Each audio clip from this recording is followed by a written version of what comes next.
වගේ කෙල්ල constantly තව පිරිමින්ගේ attention බලාපොරොත්තු වෙන කෙල්ලෙක්ද? එහෙම නැත්නම් එයා social media වල post එකක් upload කරාට පස්සේ එයා බලනවාද කී දෙනෙක් එයාට like කරාද, comment කරාද, share කරාද? එහෙම නැත්නම් ඇයි මේවා මෙච්චර මේ විදිහට ඉක්මනට like shares වැටෙන්නේ නැත්තේ කියලා. එහෙම වුණොත් ඒ ඇත්තටම මේ වාගේ කෙල්ල නෙවෙයි. right? මේක මං කියන්න ඕනේ බොහොම හිමීට සහ කොහොම තදට කියලා දෙන්න ඕනේ. මොකද constant attention එක කෙල්ල හෝ ගෑණි බලාපොරොත්තු වෙනවා නම් තමන්ගේ පිරිමියාගෙන් ඇරෙන්න වෙන පිරිමින්ගෙන් ඒ අනිවාර්යෙන්ම කොල්ලෝ ඒ වාගේ කෙල්ල නෙවෙයි. ඒ අනිවාර්යෙන්ම මහත්යෝ ඒ වාගේ ගෑණි නෙවෙයි.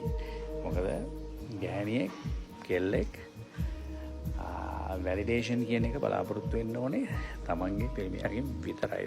තමන්ව රකින්න, තමන්ව බලාගන්න, ඊළඟ අවුරුදු 50 60 බලාගන්න ඒ පිරිමියාගෙන් විතරයි වැලිඩේෂන් එක ඕනේ. ඒකිට වෙන වැලිඩේෂන් අවශ්‍ය නැහැ. එයාගේ ඩෝපමේන් ලෙවල් එක රිලීස් කරගන්න. එහෙම නැත්නම් ඒක අප් කරගන්න සමහර කෙල්ලෝ ඉන්නවා. එයාගේ ඩෝපමේන් ලෙවල් එක වැඩි කරගන්න එයාගේ උත්තේජනය වැඩි වෙන්නේ එයාට මේල් ඇටෙන්ෂන් කියන එක, තව පිරිමින්ගේ ඇටෙන්ෂන් එක ලැබෙනකොට තමයි එයාගේ හිතට හොඳ.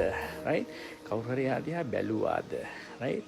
එයා ගස්සල යනකොට, එහෙම නැත්නම් ලස්සන ඇඳුමක් ඇඳහම හිරට තදට කොටට යනකොට තව ඒකේ බලයි දෝ කියන මානසිකත්වය තමයි ඒගොල්ලන් ගොල්ලෝ වැඩ කරන්නේ. ඉතින් එහෙම ගෑණියෙක් වාගාව ඉන්නවනම්, එහෙම කෙල්ලෙක් වාගාව ඉන්නවනම් වැඩි සීරියස් ගන්න එපා. මොකද එහෙම සීරියස් ගත්තොත් එහෙම ඔයාට වෙන්නේ කොල්ලෙක් වෙනවා සීරියස් වෙලා ඔයාට වෙන්නේ ඉමර්ජන්සි රූම් එකට යන්න. right? so ඔයා පාඩුවේ පැත්තකටලා යත් එක්ක ලයිෆ් එක, ෆියුචර් එක ප්ලෑන් කරද්දී මම මේ විදිහට කරනවා කියලා. මොකද පිරිමි කියන්නේ බොහොම ක්වයිට්ලි දේවල් කරන කට්ටිය. සද්ද දාන්නේ නැහැ ගෑනෝ. ඒ කියවෙන්නේ නැහැ.